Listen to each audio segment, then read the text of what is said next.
Le projet de construction du backbone national en fibre optique et services de télécommunications, bientôt une réalité au Niger, l'accord cadre de financement a été signé cet après-midi entre le ministre du Plan et l'ambassadeur de Chine au Niger. Niamey abrite la 50e session ministérielle des États membres de l'autorité de développement intégré de la région du Liptako-Gourma. Le développement économique des États membres est au centre des travaux. Monsieur, Mesdames, bonsoir. À la présidence de la République, ce matin, le chef de l'État a reçu le directeur général de Mauritania Airlines International, Hassina Ould Eli, à sa sortie d'audience. Je suis venu expliquer au président de la République l'expérience de la Mauritanie en matière de création d'une compagnie aérienne et de son exploitation et de l'intérêt que nous pouvons avoir à travailler ensemble pour construire quelque chose de commun dans nos pays. J'ai senti une disponibilité entière du président de la République qui m'a écouté avec beaucoup d'intérêt et de satisfaction. Et il a été décidé que les travaux et la réflexion se poursuivent et j'espère que nous aboutirons assez rapidement à la construction de quelque chose d'intérêt commun pour nos pays. Les choses sont encore à l'état embryonnaire, mais elles pourraient évoluer très rapidement.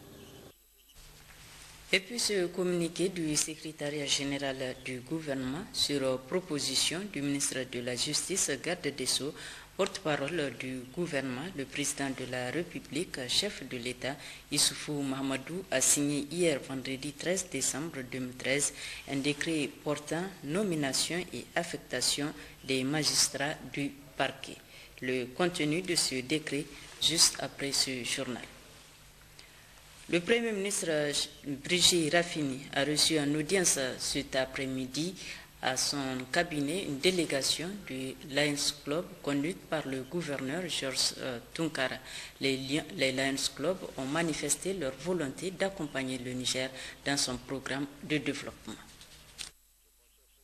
Bien sûr, nous avons eu l'honneur et le plaisir d'être reçus aujourd'hui par son Excellence, Monsieur le Premier ministre, accompagné des lions émérites du Niger, à savoir le PAST gouverneur de district Mamadou Talata, la présidente de région Abibatou Tal, le président de zone Yaye Seni et beaucoup d'autres lions du Niger, pour venir confirmer notre volonté de participer au développement socio-économique au niveau du Niger.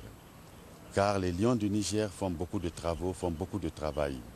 Et nous avons eu également le plaisir d'annoncer au chef du gouvernement du Niger que le Lions Club apportait une somme de 1 million de dollars afin de lutter contre la cécité et les maladies cécissantes sur le Niger. Ce qui est une grande contribution de notre part et qui répond aux besoins et aux plans de développement socio-économique du Niger. Je voudrais aussi rappeler que lors des grandes inondations au Niger, la LCIF a contribué pour une valeur de 10 000 dollars qui ont été apportés ici au Niger afin de soulager les populations. Aujourd'hui, les Lions ont besoin d'une visibilité. Les Lions ont besoin d'un site. C'est pourquoi nous demanderons aussi au pouvoir public de bien vouloir nous offrir, nous donner un lopin de terre où nous pourrons faire un clubhouse. Ce clubhouse permettra à tous ceux qui veulent nous rencontrer de pouvoir nous trouver là et également de collecter tous les projets qui peuvent passer par le Niger et qui concernent le développement socio-économique. Le Premier ministre a été d'une attention particulière pour nous. Il nous a montré toute sa disponibilité, il nous a montré tout son humanisme, il nous a montré toutes ses capacités d'écoute et nous lui avons souhaité nos vœux les meilleurs dans l'accomplissement de sa mission gouvernementale.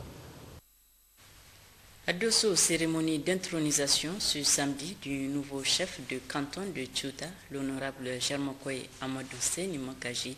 C'était sous la présidence du gouverneur de la région de Dosso en présence du président de l'Assemblée nationale et celui du CESOC. Mohamed Elhaj Sido, Habibou Bakou. Érigé en canton en 1902 sous le règne de Germakoy Sido Hamma, Le canton de Tchota, dans le département de Bobo, région de Dosso, vient d'introniser son 7e chef de canton à la personne du colonel à retraite des femmes, l'honorable Amadou Seyni Magaji, sous la présidence du gouverneur de la région de Dosso, M. Seydou Zataw Ali, en présence du président de l'Assemblée nationale, son Excellence M. Hama Amadou, du président de CESOC, son Excellence M. Moussa Moumouni Germakoy, de plusieurs membres du gouvernement, des députés nationaux, des chefs traditionnels du Niger et du Nigeria, des parents, amis et connaissances et plusieurs invités. Au cours de la cérémonie, après le mot de bienvenue du maire de la commune rurale de Harkanassou et le représentant de la famille royale, M. Boubacar Sadou Sidikou d'Ichemogo, qui a réitéré tous ses remerciements aux invités en retraçant l'historique de ce canton qui vient d'introniser son 7e chef élu le 19 septembre 2013, le représentant des chefs traditionnels du Nigeria, tout comme celui de l'association des chefs traditionnels du Niger, l'honorable Mayati Tahirou de Hamdallah, ont remercié le nouveau chef tout en lui prodiguant de sages conseils avant de lui souhaiter bonne chance dans ses nouvelles fonctions.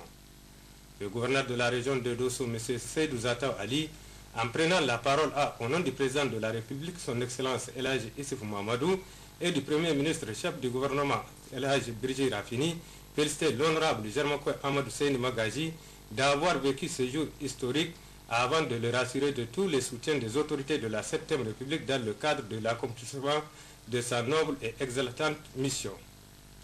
M. Seydou Zataw Ali a aussi invité l'ensemble des fils du canton de Tchota à le soutenir dans l'accomplissement de sa mission. Se fit ensuite la cérémonie d'intronisation par les chefs traditionnels du Nigeria et des Sabiri de Dosso. Sachez enfin que cette cérémonie a été sanctionnée par plusieurs manifestations culturelles.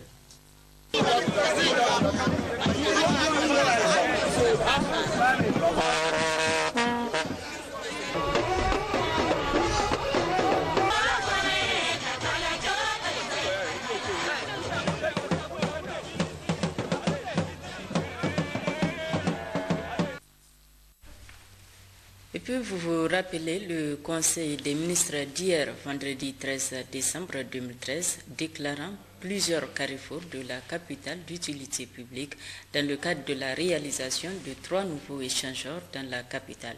Une politique qui vise à rendre belle la capitale à l'image des autres capitales ouest-africaines et surtout de rendre fluide la circulation dans une ville où le parc automobile prend de plus en plus de l'ampleur. À Paris, Aminti, Mahmoud Adam.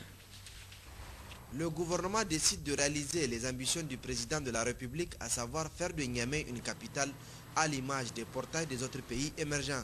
C'est ainsi que des échangeurs seront réalisés au niveau de 3 carrefours importants de la ville. Le Conseil des ministres de ce vendredi 13 décembre 2013 déclarait d'utilité publique l'échangeur du rond-point des armées, ses 6 voies d'accès et l'avenue de l'Afrique. L'échangeur Diori Hamani du rond-point Laco et ses 4 voies d'accès, et l'échangeur de la place des Martyrs et ses 6 voies d'accès, ainsi que les 2 corniches rive droite et rive gauche et la voie d'accès reliant le 2e pont de Niamey à la route nationale numéro 27, route Niamey-Saï. Les travaux de ces échangeurs démarreront incessamment afin de permettre à court terme le décongestionnement de la circulation au niveau de la capitale, notamment le centre-ville. Des bouchons monstres sont constatés à 2 heures de pointe, une situation due au manque de grandes infrastructures routières pour y remédier. Mais il n'y a pas que des échangeurs qui seront réalisés. L'avenue Askia, la route de Goudel, reliant la route Tilaberi en passant par Tondibia, sera faite en double voie pour désenclaver ces quartiers aussi importants de la ville. On est là sur le chantier Askia, toujours c'est dans le même cadre de Niamey-Niala. Donc on a une double voie à faire ici, sur une distance de 18 km.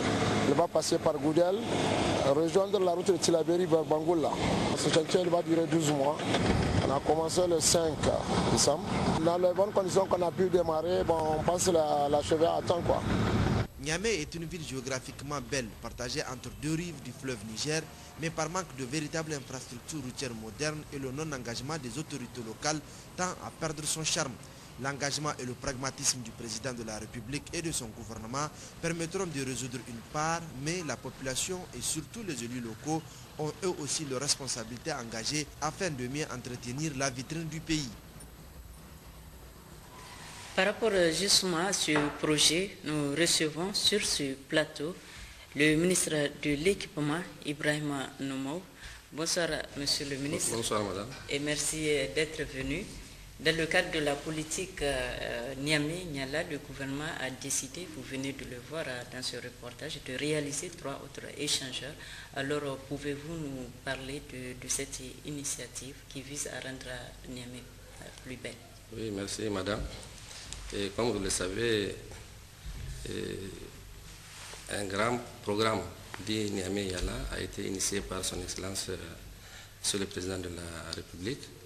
Et dans cet ordre d'idée, donc l'équipement a en charge les infrastructures comme les ouvrages, et les échangeurs, comme vous l'avez si bien dit, et les routes au niveau de Niamey. Et comme vous l'avez dit aussi, le programme Niamey-Niala n'a pas qu'une seule composante, il a plusieurs composantes, dont l'assainissement, entre autres, et aussi les constructions des immeubles au niveau de Niamey. Donc, c'est dire que à travers ce vaste programme, nous avons notre partition, c'est de réaliser les routes et les échangeurs. Oui, le Conseil du ministre d'hier a déclaré d'utilité publique plusieurs carrefours de la capitale. Alors, Monsieur le ministre, quelles sont les conséquences que peut avoir cette initiative sur les riverains? Oui, avant de parler de conséquences, il faut se dire que le 17 décembre, lors de l'inauguration du premier échangeur, nous avons laissé entendre qu'il y aura 3 autres échangeurs qui vont être faits à Niamey, dont celui du pont de Martyr, du rond-point Martyr, et celui du rond-point 6e et le rond-point Laco. Donc c'est dans ce cadre d'idée que nous avons cru bon de prendre le décret et qui a été confirmé donc par le conseil dont vous parlez, le conseil des ministres le vendredi passé, qui a déclaré d'utilité publique l'emprise des échangeurs et les voies d'accès. Donc c'est juste pour dire aux riverains qu'ils doivent s'attendre plus tard à des démolitions dans certains cas et à des déguerpissements pour ceux qui occupent illégalement évidemment les voies. Donc pour respecter les règles en matière de construction de ces ouvrages. Et à quand le lancement des travaux? Bon, par rapport au lancement, il faut dire que nous avons pour cette fois-ci voulu que les lancements se fassent juste au moment où les procédures sont terminées. Nous avons pensé qu'il n'est pas tout à fait acceptable de lancer des projets ou bien des constructions et conduire 7 à 8 mois ou 10 mois sans commencer les ouvrages. Donc pour ces 3 cas de figure, ce qui est sûr, c'est que pour le rond-point de Martyr, les procédures sont presque terminées. Et nous avons lancé déjà l'appel d'offres international qui va être ouvert, dont les prix seront ouverts d'ici le 27 décembre. Et une fois que c'est ouvert, je pense que dans le mois de janvier ou février, au plus tard, nous allons commencer les travaux. D'ores et déjà, nous avons amené donc les entreprises à visiter les lieux. Bon, pour les autres échangeurs, donc pour le cas de l'ACO, là aussi les procédures sont très avancées. Donc nous sommes, comme c'est un financement de la BOAD, donc ça ne dépend pas uniquement que du Niger, donc les procédures de fois sont un peu plus longues. Donc là aussi, ça va venir en tout cas en deuxième position dans la construction. Et le troisième sera fait plus tard. Non, c'est pas en même temps. Non, il faut dire que nous allons tenir compte de la circulation de la ville de Niamey pour ne pas bloquer toute la circulation. Nous construisons juste pour faire en sorte que, pour rendre la circulation fluide, nous n'allons pas prendre des décisions qui vont bloquer toute la circulation de Niamey. Donc, même dans ce cas de figure, même si les 3 échangeurs sont en construction en même temps, il va sans dire que nous allons faire des voies de dégagement, de contournement, de déviation, pour pouvoir permettre aux usagers, en tout cas, de circuler librement. Il va falloir aussi sensibiliser les riverains avant.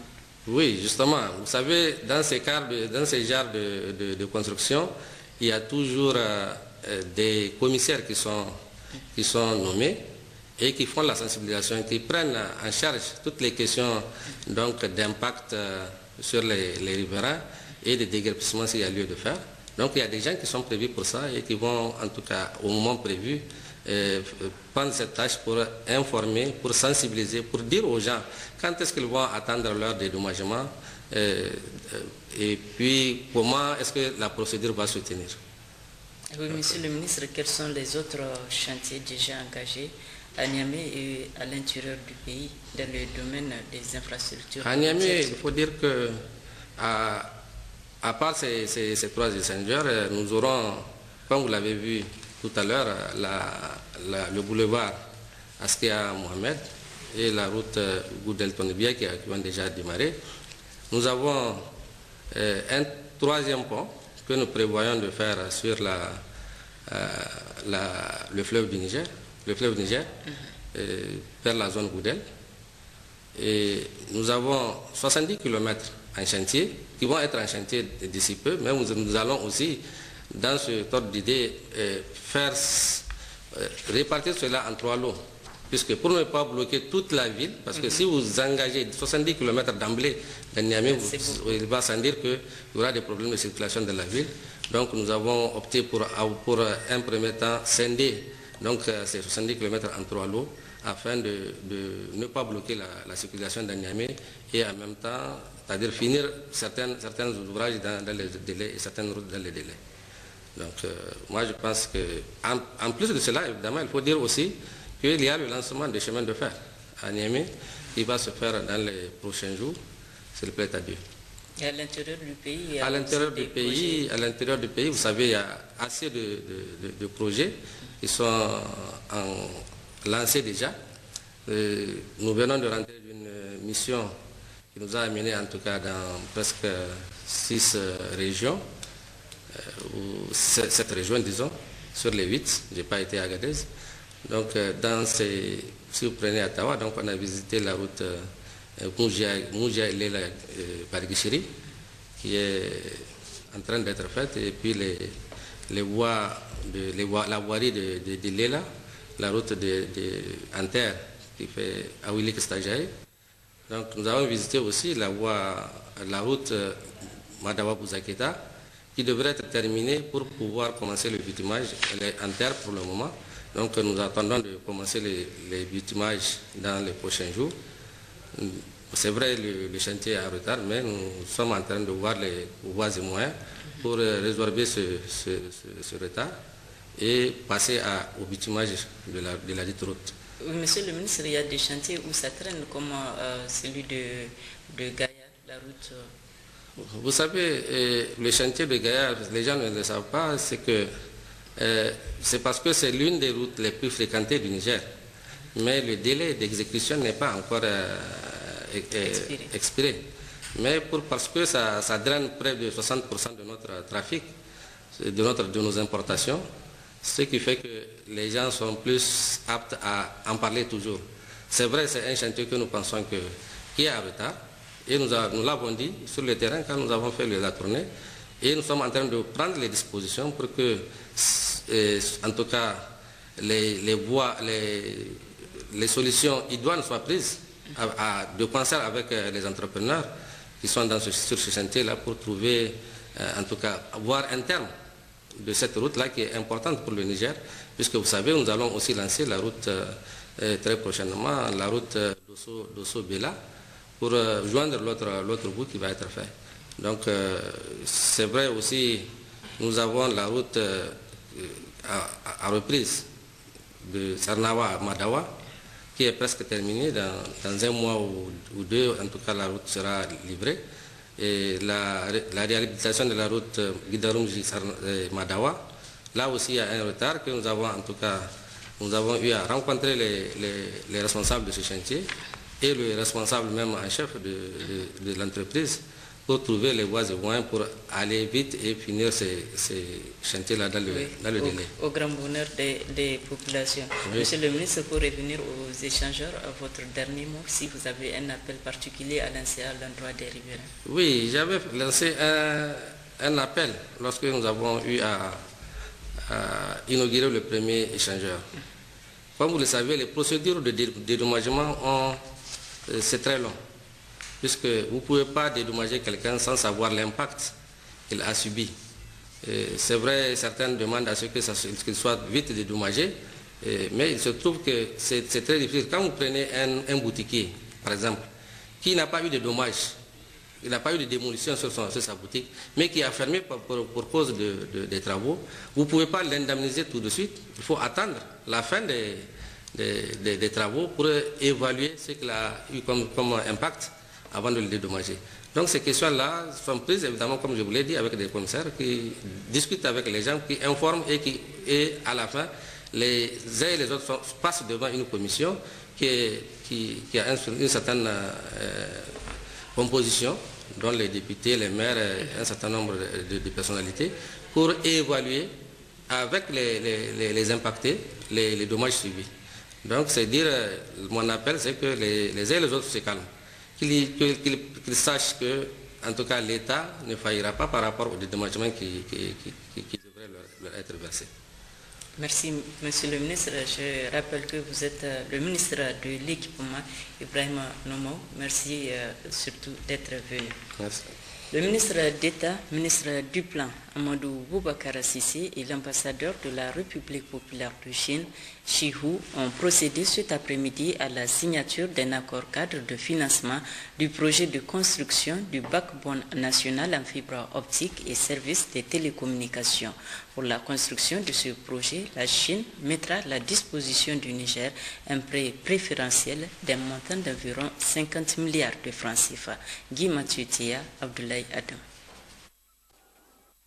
Cet accord cadre est le fruit du partenariat entre la République populaire de Chine et la République du Niger. Ainsi, à travers la signature de cet accord, la Chine s'engage à mettre à la disposition de notre pays un prêt préférentiel d'un montant d'environ 50 milliards de francs CFA pour le financement du projet de construction du backbone national en fibre optique et services de télécommunications. Au terme de l'accord, le gouvernement chinois offrira au gouvernement nigérien un prêt préférentiel de 623,7 millions de yuan RMB, soit environ 50 milliards de francs CFA, destinés à la mise en œuvre du projet précité.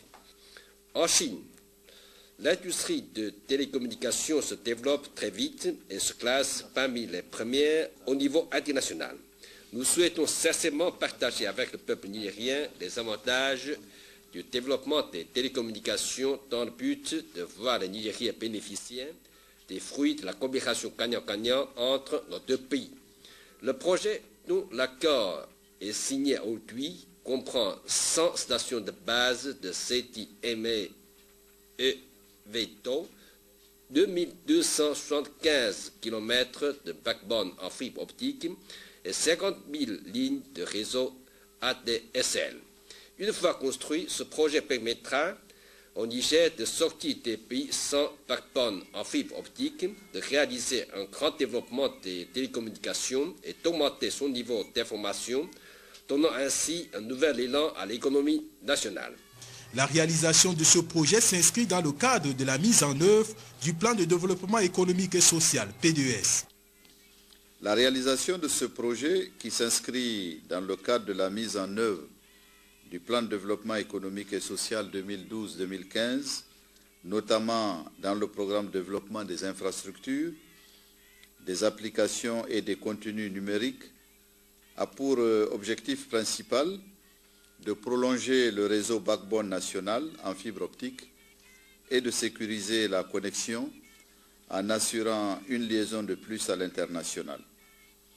Le projet permettra également de satisfaire les besoins de la Sonitel en bande passante de qualité pour toutes les localités traversées par le système, de mettre à la disposition des opérateurs télécoms et non télécoms du pays des capacités en bande passante de qualité et enfin de créer des emplois par les activités à haute intensité de main-d'œuvre pendant la période de construction du réseau. Mesdames et messieurs, c'est donc un projet important dans le cadre de la mise en œuvre de la stratégie du gouvernement de réduire la fracture numérique entre le Niger et le reste du monde et d'augmenter le taux de pénétration de l'Internet. L'appui du gouvernement de la République populaire de Chine pour le financement de ce projet à des conditions très concessionnelles montre une fois de plus le caractère dynamique et multisectoriel de la coopération entre la République populaire de Chine et la République du Niger. Il faut noter que la réalisation de ce projet va réduire la fracture numérique et augmenter le taux de pénétration de l'Internet en vue d'assurer le développement économique du Niger. Niamey abrite depuis ce matin les travaux de la 50e session ministérielle des États membres de l'autorité de développement intégré de la région du Liptako-Gourma. Cette session vise à faire de l'organisation commune un espace économique couvrant les territoires des 3 États membres et son élargissement à l'horizon 2015. Issoufou Suleiman Mamoudou Idrissa.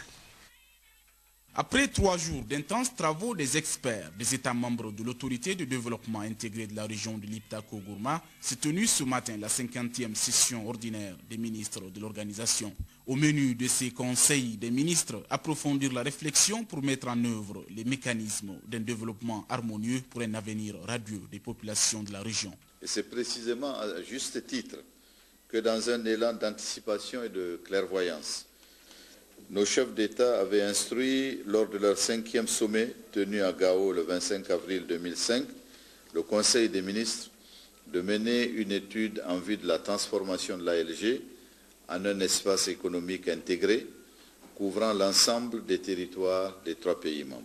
Lors de notre 49e session tenue ici même à Niamey, nous avions alors invité la direction générale de l'ALG à s'impliquer davantage pour mener à bien des activités pendantes devant conduire à l'achèvement du processus afin de nous permettre de doter notre organisation commune d'une réorganisation institutionnelle appropriée, d'un mécanisme de financement adéquat et le réapprovisionnement du fonds de développement. Toutes choses susceptibles de permettre à la nouvelle ALG d'être performante, de jouer un rôle déterminant dans l'atteinte des objectifs de développement de nos États. Le ministre nigérien délégué au budget présent à la cérémonie d'ouverture du Conseil a au nom de l'État du Niger remercié les partenaires au développement qui soutiennent l'autorité de Liptako-Gourma dans l'atteinte de ses objectifs. Les nombreuses réalisations faites par notre institution n'auront pas vu les jours sans le concours combien précieux des partenaires au développement qui ont encore manifesté leur soutien à notre organisation lors de la table ronde des bailleurs de Fontenay le 23 novembre 2011 à Niamey sur les programmes d'action prioritaires de l'autorité de Liptako-Gourma à l'horizon 2015.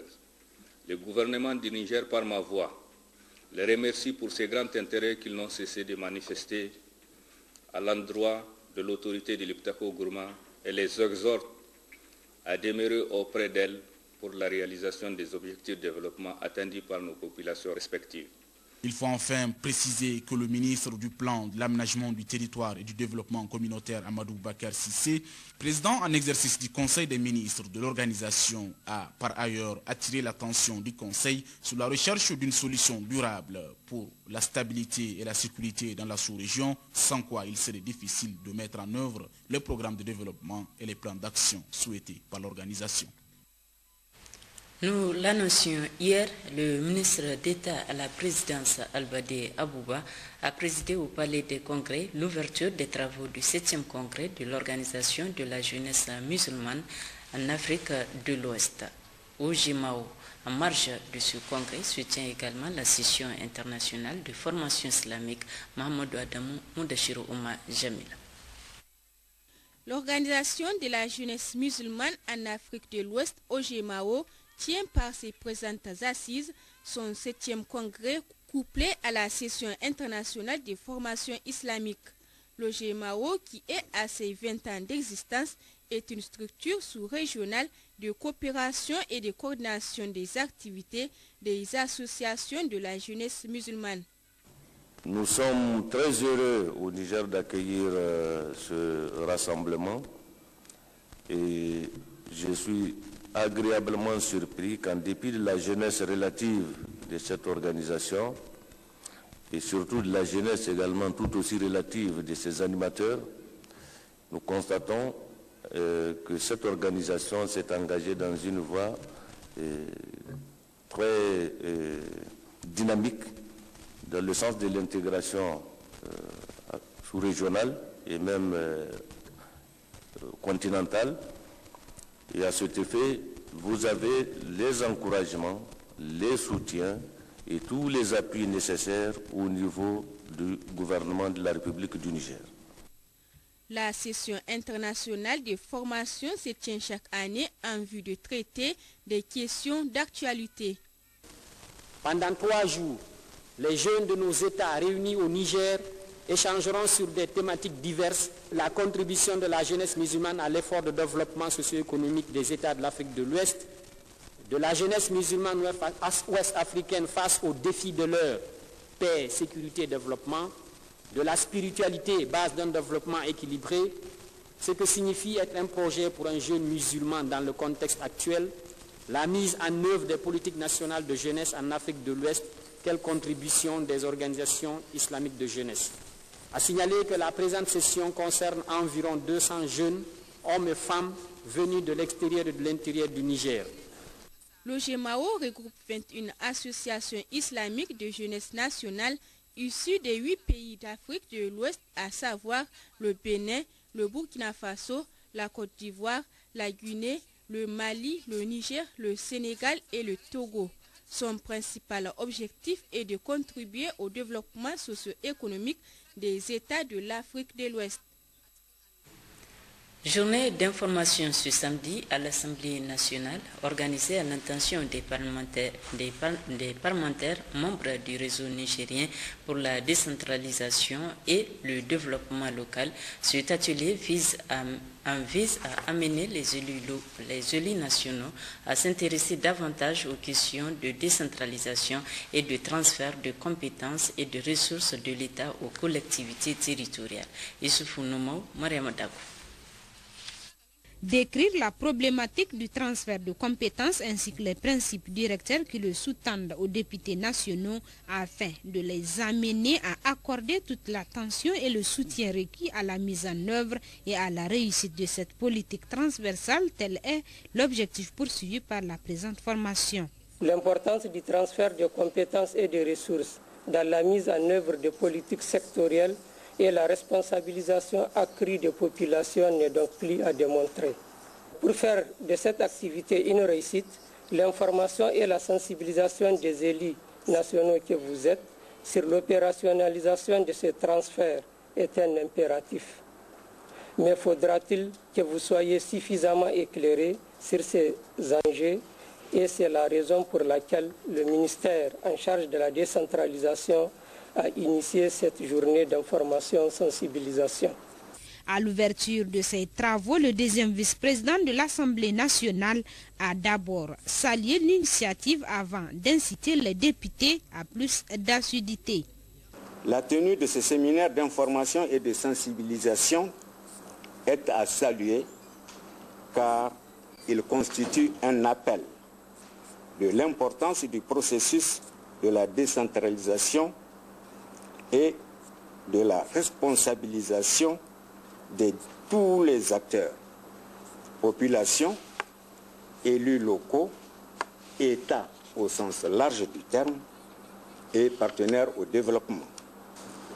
Je vous exhorte donc, honorables députés, à profiter au maximum de ces échanges pour mieux accomplir votre mission de représentant du peuple afin de mieux soutenir le développement local, aussi bien au sein de l'hémicycle que partout où besoin sera.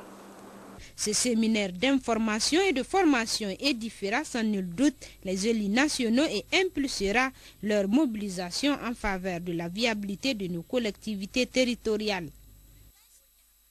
Conférence de presse ce matin du réseau parlementaire nigérien pour la lutte anti-tabac en collaboration avec la direction de l'hygiène publique et de l'éducation pour la santé et SOS Tabagisme Niger.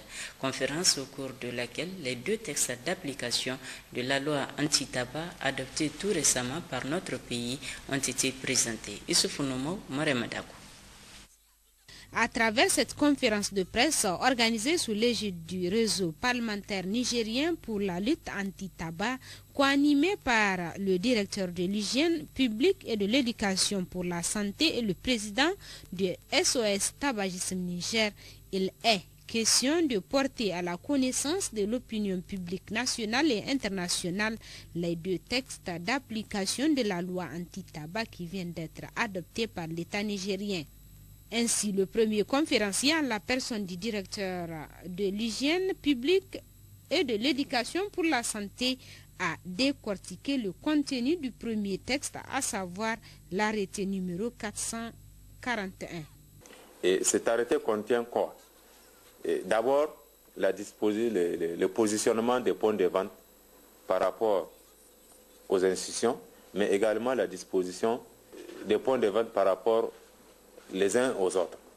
Donc, à travers cet arrêté, quand on aura à appliquer cet arrêté, en tout cas au niveau à 500 mètres de toute institution, on ne doit pas avoir un point de vente de produits de tabac.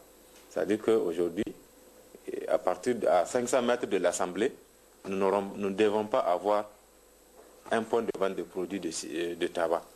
Et également, entre deux points de vente, il doit avoir une distance de 500 mètres. Et ça permet en tout cas de réduire l'accès, parce que vous imaginez, pour qu'un fumeur parte chercher de la cigarette pour son lieu de travail, il va falloir faire 1 kilomètre en aller-retour. Donc ça permet de réduire l'accès du produit de tabac et par conséquent baisser la consommation du tabac dans notre pays. Monsieur Maïga Jibou Ibrahim de SOS Tabagisme Niger, en ce qui le concerne, a édifié la presse sur l'arrêté numéro 442 réglementant la composition, le conditionnement et l'étiquetage des produits du tabac au Niger. Le message principal, c'est que beaucoup de fumeurs et non-fumeurs ignorent à ce jour les conséquences réelles de la consommation du tabac.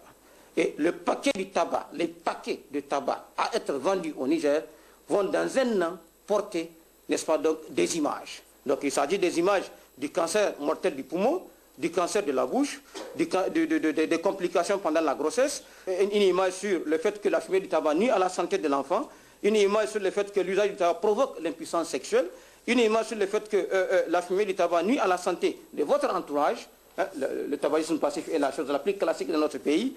Alors donc une image sur le fait que les fumeurs meurent prématurément et une image sur le fait que le tabac provoque le cancer du poumon. Donc ces images-là sont en train d'être traitées, sont en train d'être sélectionnées, traitées, et l'annexe va être produite, et en temps opportun, la presse sera encore conviée pour partager l'annexe technique avec elle. Le message clé de cet arrêté, c'est que les paquets de tabac que vous connaissez dans notre pays, dans 12 mois, donc, ce ne serait plus ça, ça va être d'autres paquets, et l'objectif, c'est d'informer les fumeurs sur les conséquences réelles.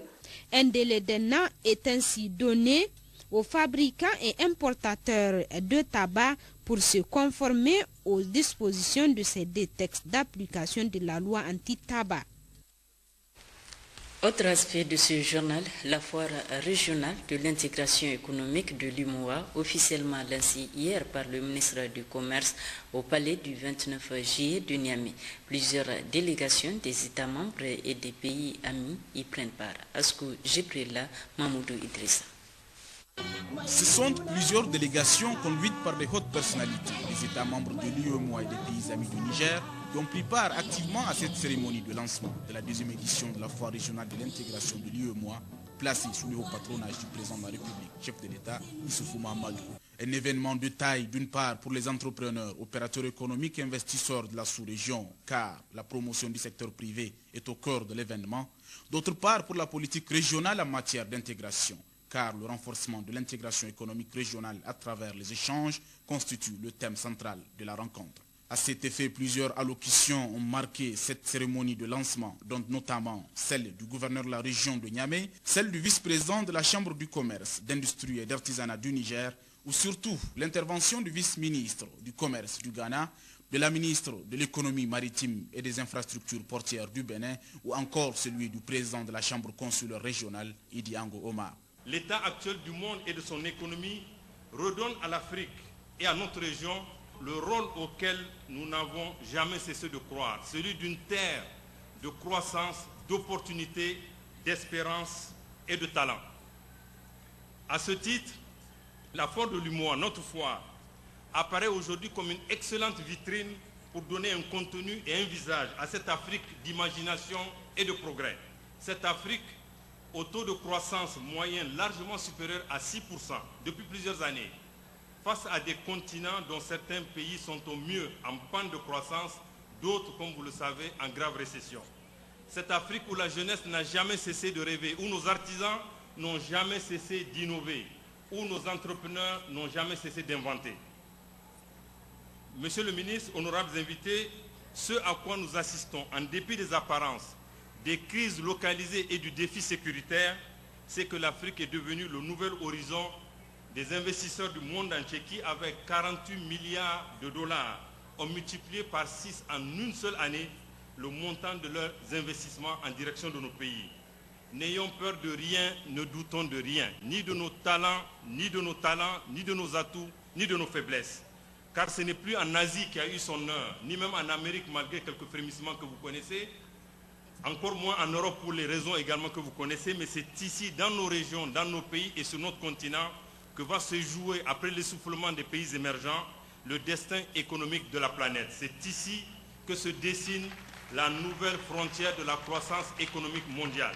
Ensuite intervient le discours de lancement du ministre du Commerce et du Développement du secteur privé, Alma Oumarou, qui a affirmé l'engagement du Niger pour la promotion d'un secteur privé fort, crédible et dynamique. Le Niger, que vous honorez aujourd'hui par votre participation à cette importante manifestation, a acquis la conviction qu'aucune politique de développement ne saurait être menée avec succès sans un secteur privé fort, crédible et dynamique. C'est pourquoi le Niger s'est engagé dans un processus de libéralisation progressive de notre économie afin de faire jouer au secteur privé un rôle prépondérant dans le développement économique et social du pays avec des options politiques clairement définies reposant sur la démocratie comme système politique et cadre d'expression des aspirations et des attentes des populations. La consolidation de l'état de droit en vue d'assurer la sécurité juridique des acteurs de la vie politique et économique. La promotion de la bonne gouvernance visant à instaurer la transparence et l'efficacité dans la gestion des affaires publiques et privées. Les options économiques, quant à elles, s'articulent autour de l'économie de marché, la suppression des monopoles d'État et la libre concurrence dans tous les secteurs de l'économie. Le désengagement progressif de l'État des secteurs productifs et concurrentiels, l'adhésion au processus d'intégration économique sous-régionale et régionale. Il faut préciser que cette cérémonie de lancement a été marquée également par des prestations musicales des artistes nationaux. Les différentes délégations ont ensuite visité les stands, les produits et services de tous les États membres de l'UEMOA. Disons simplement que la Chambre consulaire régionale a décidé de faire de cette manifestation un moyen efficace d'intégration régionale. Autre rencontre cette fois-ci à l'auditorium Sani Bako, le forum régional sur le renforcement de l'intégration économique régionale à travers le développement des échanges intracommunautaires. C'est le ministre du Commerce et de la promotion du secteur privé qui a présidé également la cérémonie. Ismaël Doda, Tairosa. C'est en marge de la deuxième édition de la foire régionale de l'intégration de l'UEMOA qui se tient depuis hier à Niamey qu'intervient ce forum organisé par la Chambre de commerce, d'industrie et d'artisanat du Niger en collaboration avec la commission de l'UEMOA et de la Chambre consulaire régionale. Ce forum vise le renforcement économique régional à travers le développement des échanges intracommunautaires. Après le mot de bienvenue du président de la Chambre de commerce, d'industrie et d'artisanat du Niger, M. Idi Ango Ibrahim, le président de la commission de l'UEMOA a rappelé les objectifs envisagés par la commission dans cette démarche. Organiser un forum en marge de la foire régionale, grand rendez-vous du monde des affaires de l'Union, offre une occasion appropriée à la Commission de partager avec les acteurs économiques que vous êtes ces projets, ces programmes et ces autres actions en cours de développement sur la question qui vous concerne, à savoir les échanges intracommunautaires. La présence massive des différents acteurs impliqués dans l'encadrement et l'exercice des activités liées aux échanges commerciaux témoigne de l'intérêt qu'ils accordent à la tenue du présent forum. C'est pourquoi le ministre du Commerce appelle les participants à plus d'attention sur les résultats des travaux. C'est là pour favoriser le développement des échanges intracommunautaires. C'est pourquoi ce forum constitue aux yeux des pays de l'UEMOA en général et du Niger en particulier un cadre privilégié d'échange entre tous les acteurs impliqués afin qu'ils regardent dans la même direction pour débattre sans complaisance de toutes les questions liées au développement des échanges commerciaux intracommunautaires, notamment le schéma de libéralisation interne et la libre circulation des biens et des services, la politique commerciale commune, la libre circulation des biens et des personnes et le droit d'établissement dans l'espace UEMOA, la présentation des différentes politiques et programmes d'appui aux entreprises. Plusieurs thématiques seront abordées au cours de ce forum. Sa réussite va ainsi créer les conditions nécessaires pour une intégration réussie basée sur le renforcement des échanges intracommunautaires. Pour sa part, le ministre de l'Élevage a présidé ce matin à Namaro une réunion d'information et de sensibilisation des populations sur l'installation d'un complexe fermier d'une valeur de près de 15 milliards de francs CFA dans la commune de Namaro. Abdoulaye Soumana Jibono. Cette rencontre qui a vu la participation de tous les chefs de village concernés, à savoir Yonkoto, Sikie, Balati et Hondetegi, vise à informer et sensibiliser les populations sur la mise en œuvre de cet important projet de ferme intégrée dans la commune rurale de Namaro.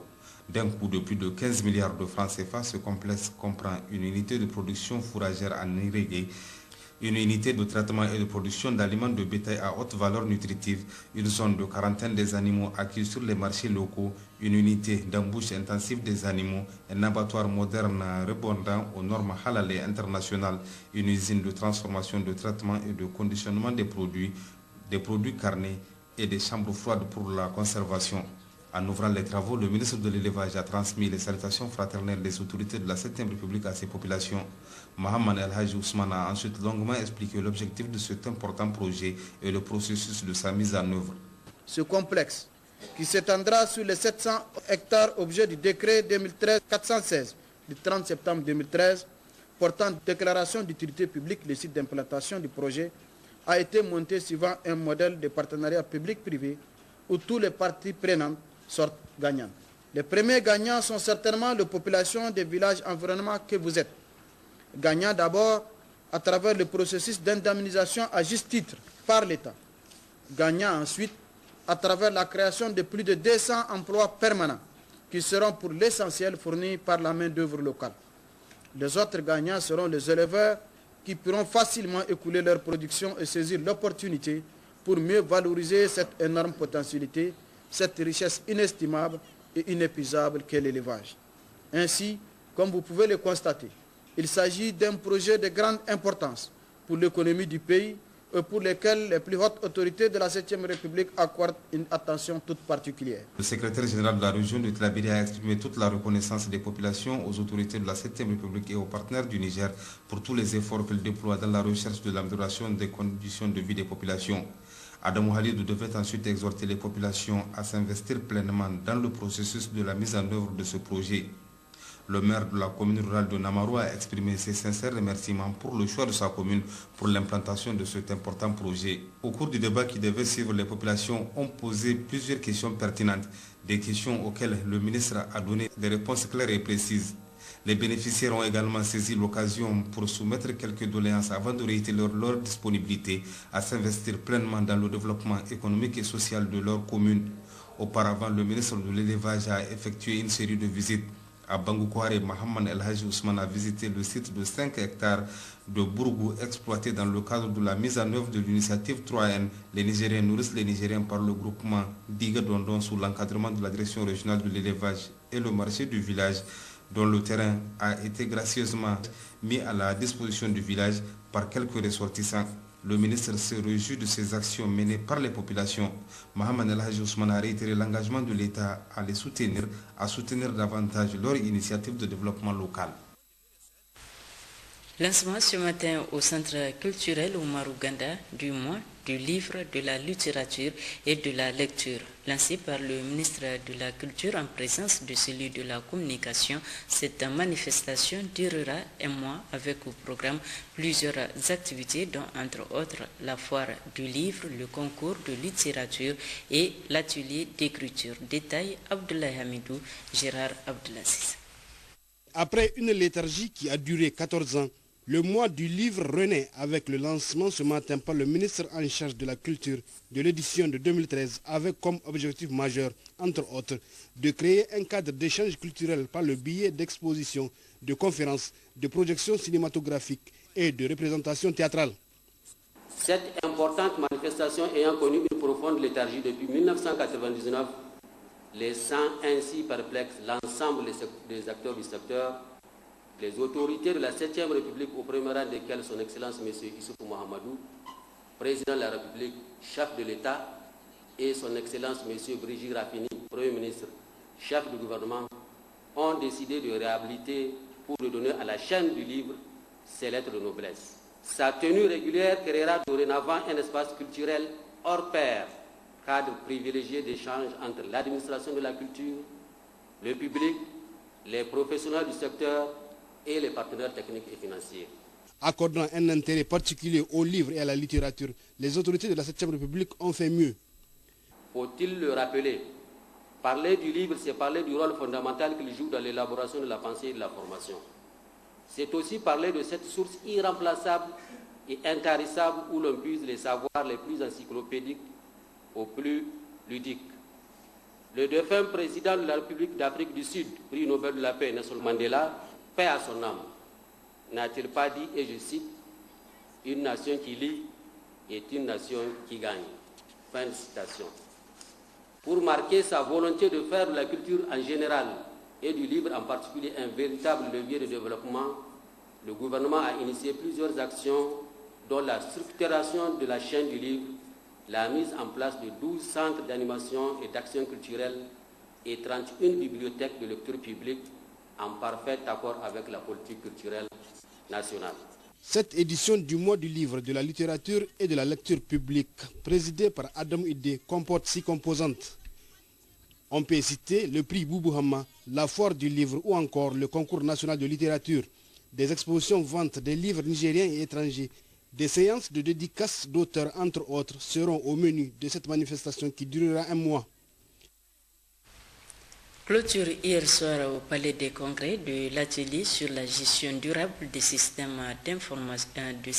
d'alimentation en eau potable en milieu rural par l'utilisation des nouvelles techniques de l'information et de la communication. C'est le secrétaire général du ministère de l'Hydraulique qui en a présidé la cérémonie.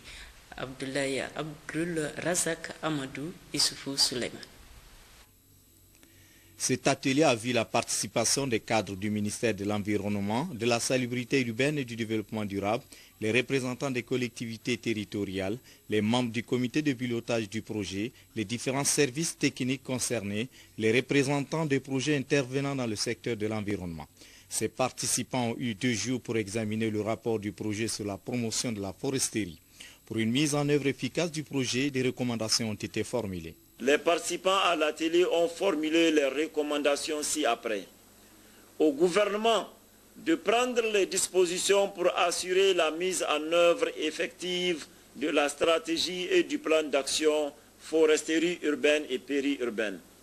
D'organiser une réunion des partenaires techniques et financiers pour la mise en œuvre de la stratégie foresterie urbaine et périurbaine et de son plan d'action.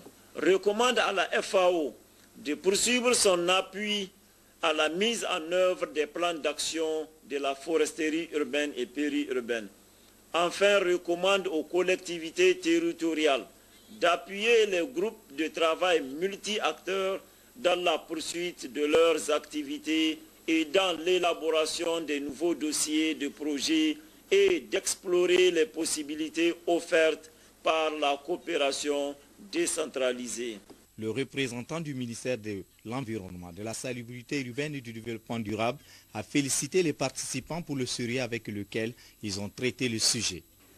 Au cours de vos travaux, vous avez mis l'accent sur la problématique de la foresterie urbaine et périurbaine, notamment dans ses aspects de gouvernance, d'assainissement et de gestion de déchets, de gestion du foncier urbain, ainsi que le mécanisme de financement du plan d'action.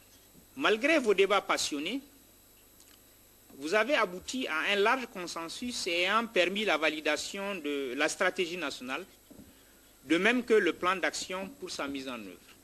Les recommandations ont à juste titre insisté sur la nécessité d'insérer de façon transversale la stratégie nationale de la foresterie urbaine et périurbaine dans la politique d'aménagement du territoire et les schémas d'urbanisme à long terme, mais aussi l'urgente nécessité de doter les villes du Niger de réseaux d'assainissement des eaux usées et des stations d'épuration.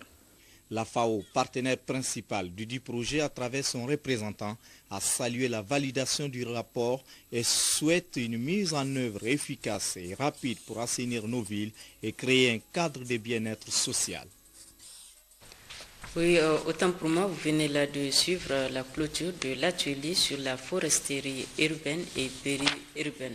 Dans nos prochaines éditions, nous reviendrons sur la clôture de l'atelier sur la gestion durable des systèmes d'alimentation en eau potable en milieu rural, voire l'utilisation des nouvelles technologies de l'information et de la communication. Suite à la disparition de l'ancien président sud-africain Nelson Mandela, la structure Afrique Héritage et l'Union des scolaires nigériens ont rendu un vibrant hommage à ce grand homme qui a marqué l'humanité. C'était en présence de plusieurs personnalités, dont le chargé d'affaires de l'ambassade sud-africaine et un public venu nombreux. Moussa Amani, Jibrila Askou.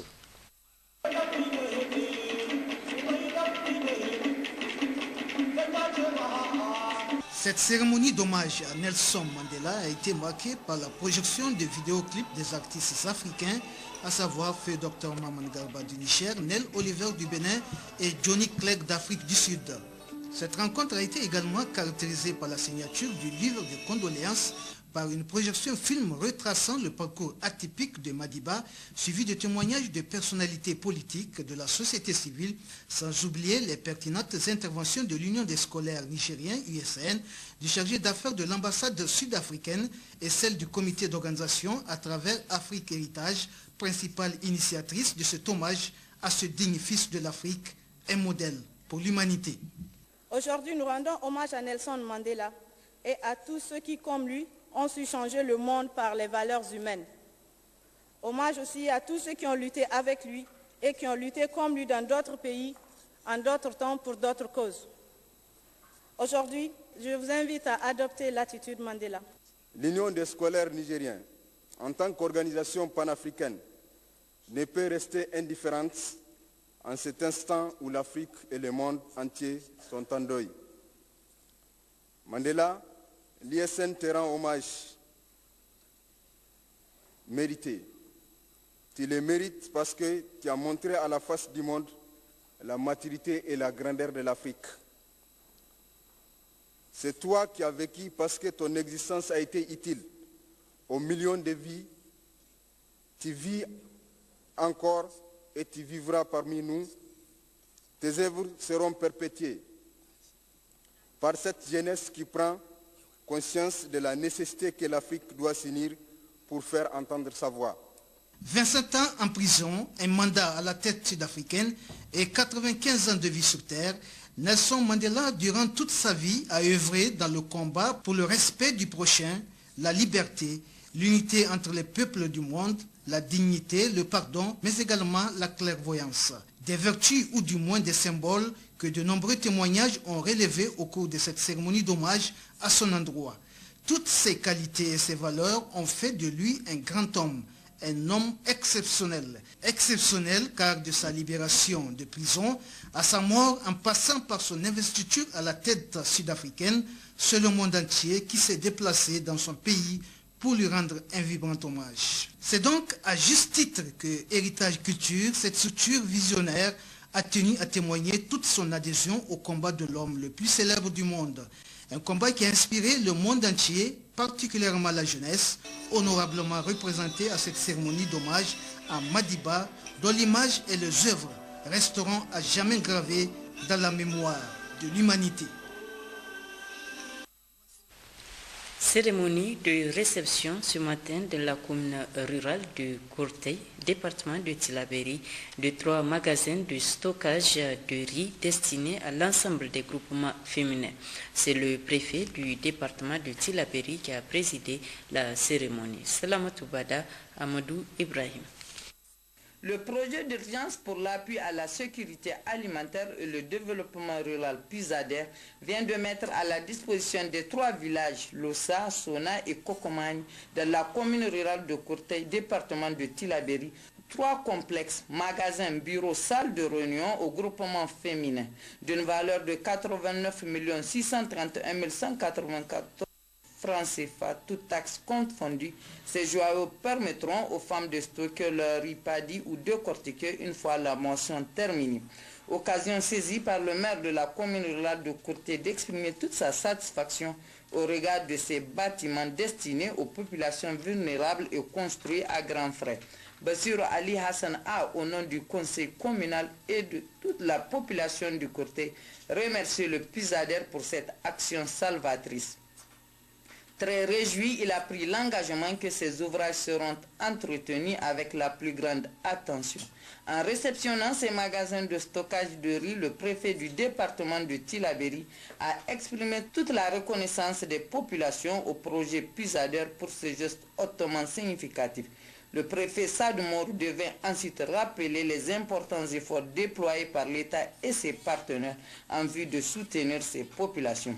Des appuis ont auparavant été apportés à l'ensemble des groupements féminins existants autour des périmètres irrigués à réhabiliter dans cette commune. Les représentantes des différents groupements ont à leur tour remercié le projet d'urgence pour l'appui à la sécurité alimentaire et le développement rural qui les a toujours accompagnés dans la recherche de l'amélioration de leurs conditions de vie. Oui, pendant ce temps, l'on procédait au lancement officiel à Tawa des travaux de construction de 4 forages, d'un château d'eau de 1000 m3 et d'une extension du réseau de 35 000 m dans le cadre du renforcement du dispositif d'alimentation en eau potable de la ville. Le tout pour un coût global de plus de 4 milliards de francs CFA. Lawal Sini, Hawa Mahmoudou. Cette cérémonie consacre le lancement officiel des travaux de réalisation de 4 forages profonds, d'un château d'eau de 1000 m3 et d'une extension du réseau sur 35 000 m pour l'alimentation en eau de la ville de Tawa. Le tout pour un coût global de plus de 4 milliards de francs CFA. Le gouverneur de la région de Tawa qui prononçait son mot d'ouverture s'est dit très réjoui de cette cérémonie solennelle. Comme vous le savez, l'approvisionnement en eau potable en quantité suffisante et de qualité acceptable des populations urbaines et rurales est au centre des préoccupations des autorités de la 7e République et s'inscrit dans la droite ligne du programme de la renaissance du Niger de son Excellence Elhaji Issoufou Mamadou, président de la République, chef de l'État. Je voudrais, avant de conclure mon allocution, exprimer la profonde gratitude des populations de la région de Tawa en général et particulièrement celle de la ville de Tawa au président de la République, chef de l'État, son Excellence Issoufou Mamadou, et au Premier ministre, chef du gouvernement, son Excellence Brigitte Rafini, pour les efforts sans cesse déployés dans le cadre de la satisfaction des besoins en eau des populations urbaines et rurales de la région de Tawa et de leur cheptel. Ces réalisations permettront d'une part d'augmenter la production journalière actuelle de 7 000 m3 à 15 000 m3 et d'autre part de desservir les quartiers périphériques de la ville, en un mot, soulager les souffrances des populations, a-t-il conclu. Quant aux représentants de CGC, l'entreprise en charge de ces travaux, M. Zhou Zoho, il devait rappeler l'excellence des relations entre le Niger et la Chine. Mesdames et messieurs, depuis très longtemps, la Chine était un partenaire privilégié pour le Niger dans le domaine des infrastructures à travers la construction des ouvrages tels que les routes, les stades, le deuxième pont et plusieurs forages à travers le Niger. Aujourd'hui encore, avec l'arrivée des autorités de la 16e République au Niger, ce partenariat ne fait que se renforcer davantage. Vive la coopération sino-nigérienne. Vive le Niger, vive la Chine. Zhou Zoho d'affirmer qu'ils mettront tout en œuvre pour que les travaux prévus pour 14 mois puissent être réceptionnés à la fin du mois de novembre 2014, c'est prêt à Dieu. Quant au président du conseil de ville, Oudodo, il a exprimé sa profonde gratitude au nom des populations d'Ottawa aux autorités de la 7e République pour les efforts qu'elles déploient dans le cadre de la satisfaction des besoins en eau des populations. Le directeur. Rôle et responsabilité sociale et sociétale de la société civile dans la mise en œuvre du PDS, l'initiative 3N et la politique nationale de la protection au Niger, de la protection sociale au Niger, c'est la thématique au centre d'un atelier qui a ouvert ses travaux ce matin à Zender. Précision Fajiboukar, Mustafa Bouchi. Organisé par le regroupement des ONG et associations du secteur de la santé du Niger, le Protexo et les réseaux nigériens de suivi et évaluation avec l'appui financier du PASOK 2, cet atelier qui durera 3 jours et qui regroupe une cinquantaine de personnes issues des services techniques, des élus locaux et de la société civile, cadre parfaitement avec la vision du gouvernement qui a toujours privilégié la méthode participative comme ce fut le cas au cours des groupes thématiques de l'élaboration du PDS, de l'initiative 3N et de la politique nationale de protection sociale. Ces participants qui sont également des acteurs de la mise en œuvre du PDS, cadre fédérateur de toutes nos politiques de développement, verront durant les 3 jours que durera l'atelier leur capacité renforcée sur les questions touchant les populations en général et la lutte contre la pauvreté et l'insécurité alimentaire en particulier, quand on sait surtout que notre pays du Niger est confronté depuis plus de 3 décennies à des conditions climatiques difficiles, cause de sécheresses récurrentes, alternées avec des inondations, avec tantôt des situations d'urgence extrêmes, tantôt d'importants déficits céréaliers. Cette série ininterrompue d'événements malheureux, dira le secrétaire général adjoint de la région Issa Moussa, qui présidait la cérémonie, a comme entre autres conséquences l'aggravation de la pauvreté au niveau d'une grande partie de nos populations rurales, les mettant dans l'incapacité financière d'avoir accès aux produits vivriers de base de qualité. Et c'est conscient de ces dangers que représente cette situation devait-il poursuivre, les plus hautes autorités de la 7e République ont initié des actions d'urgence à même de créer les conditions de la nécessaire inversion de cette tendance. L'initiative 3N, le plan de développement économique et social, la politique nationale de protection sociale, conçue méthodiquement, suivie sous la conduite de son Excellence Issoufou Mahamadou, président de la République, chef de l'État, sont des outils importants dans la mise en œuvre satisfaisante, permettra incontestablement de rendre aux Nigériens et aux Nigériennes leur dignité. Avant d'adresser ses remerciements aux initiateurs de cet atelier et les PASOK 2 bailleurs de fonds, Issa Moussa a exhorté l'assistance à une participation active avec toute l'attention requise, surtout pour une meilleure internalisation du PDS, qui est le seul cadre fédérateur pour la mise en œuvre des projets et programmes de développement au Niger.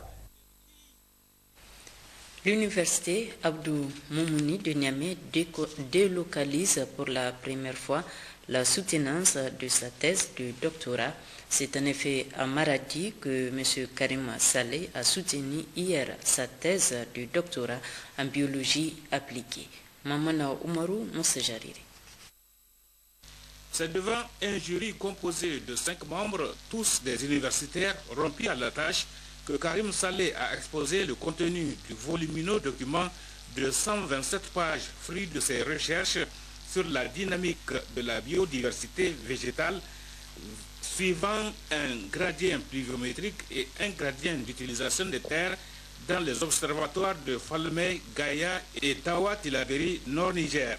En zone sahélienne en général, faut-il le souligner, et au Niger en particulier, la biodiversité végétale constitue la principale source de revenus pour les populations, surtout en milieu rural. Or, elle subit de plein fouet les conséquences de la sécheresse récurrente et d'une surexploitation liée à l'accroissement de la population et du cheptel. Il apparaît alors crucial de comprendre les relations entre la distribution de la phytodiversité et les facteurs qui l'influencent afin d'améliorer la gestion des écosystèmes. Tel est le sens du travail du doctorant Karim Saleh.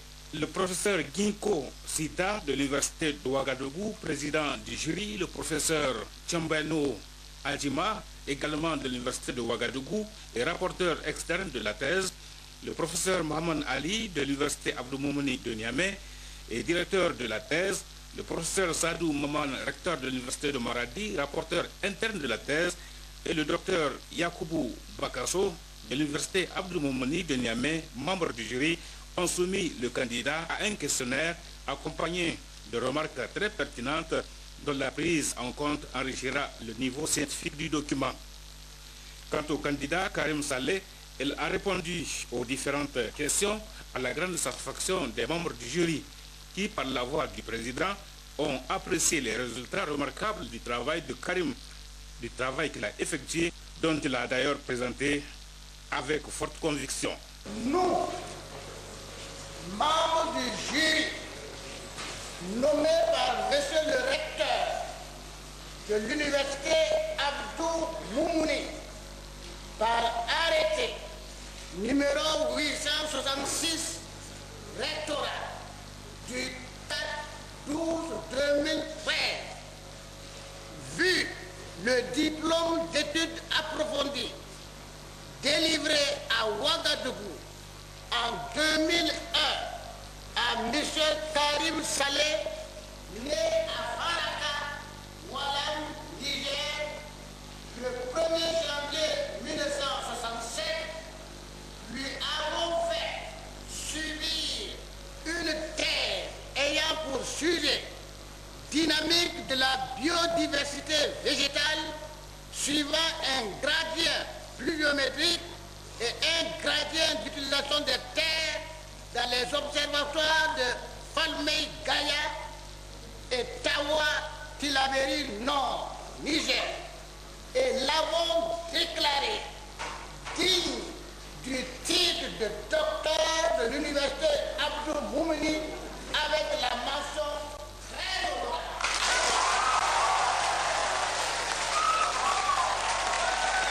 Une délibération accueillie sous un tollé d'applaudissements par l'assistance composée notamment d'étudiants, d'enseignants, de parents et amis du candidat et de plusieurs invités. Visiblement ému, Karim Saleh n'a pas trouvé de mots pour exprimer sa joie. Il a dédié ce succès à sa famille et ses proches. Il est vraiment content et je remercie Dieu de m'avoir montré ce jour. Cette réussite-là, je dis Dieu, d'abord à mon mère, à mon père, au savoir et tous ceux qui cherchent le savoir. Toutes nos félicitations donc à Karim Saleh. Rencontre annuelle des écoles des maris et élus locaux dans la commune rurale de Matankari, région de Dosso. Cette rencontre permettra aux différents acteurs d'échanger sur la stratégie d'implication des hommes dans la santé de la reproduction. Rachida Nawada, Harisugram. C'est la commune rurale de Matankari, région de Dosso, qui a eu l'insigne honneur d'abriter cette année la rencontre des écoles de Marie, organisée par l'ONG Songe, sur financement des fonds des Nations Unies pour la population funèbre. Ce cadre de réflexion et d'échange entre les hommes décidait à apporter un changement de comportement chez leur père par rapport à la santé de la mère et de l'enfant. Ainsi, dans son mot de bienvenue, le maire de la commune rurale de Matankari Maj Mekaba, dira que la réticence des hommes aux consultations pré- et postnatales, notamment en milieu rural où le taux de mortalité chez les femmes enceintes et nouveau-nés est plus élevé selon une étude récente, suscite l'urgence d'un cadre de réflexion, de sensibilisation et surtout de décision. Le préfet du département de Dogon Tiris Ahamoudou, qui présidait la rencontre, a rappelé que le concept École des maris est une stratégie novatrice qui repose principalement sur une adhésion volontaire et une implication communautaire pour faire des hommes les véritables acteurs de leur développement, afin d'appuyer les multiples efforts consentis par les autorités de la 7e République pour améliorer la santé de la mère et de l'enfant. Pour de plus amples précisions sur cette rencontre, écoutons le coordinateur de l'ONG Songe. Donc actuellement, la stratégie École des maris implique 119 CSI dans l'ensemble du territoire du Niger. Et au niveau de la région de Tawa, de Zender, de Maradi, de Dosso, de Difa et Tillabéri. Donc nos principales attentes ici, c'est de pouvoir créer un cadre de partenariat entre les écoles et les élus locaux. Ce qui fait que les différentes délégations en fait sont accompagnées par les maires des communes qui sont là. Et l'objectif, c'est de pouvoir échanger pour voir qu'est-ce que nous allons mettre en place comme cadre de concertation et voir dans quelle mesure les communes aussi vont s'impliquer dans l'accompagnement et la mise en œuvre des activités des écoles des maris. Mise en place ce matin à Difa du bureau communal de la section UDR à Tabat, un bureau composé de 53 membres élus démocratiquement, Abdraman Boukari, Abdraman Mazou. Ces assises consacrées à la mise en place du bureau communal de la section UDR à Tabata de Difa, intervenues ce matin dans la salle de réunion de la Maison des jeunes et de la culture de Difa, ont enregistré la présence effective des délégués venus de tous les horizons de la commune urbaine de Difa. L'occasion donc pour les organisateurs de la présente rencontre de rappeler à ces militantes et militants qui se sont fortement mobilisés autour de ces assises les avancées significatives que connaît l'UDR Tabata sur l'échiquier politique national et régional, caractérisé par une implantation très appréciable et une adhésion massive des militants autour des idéaux de ce grand parti sur l'ensemble du territoire national. En effet, les travaux sont suivis et ceux dans un climat de confiance, de sérénité et de transparence absolue ont à cet effet permis en si peu de temps de procéder à la mise en place du bureau communal de la section UDR Tabat de Difa avec à sa tête M. Aboukar Issa, jeune leader de la place qui a été à l'unanimité approuvé par l'ensemble des délégués pour conduire la destinée de ce bureau. M. Issa Araoumele, élu au poste du secrétaire général, et Amine Aboubakar, trésorier général. A noter que ces assises ont été également l'occasion pour les militantes et militants de l'UDR Tabata de la section communale de Difa de porter leur choix sur Mme Achatou Salissou pour diriger le bureau des femmes et M. Abdul Karim Sanda pour présider le bureau des jeunes. Très ému du choix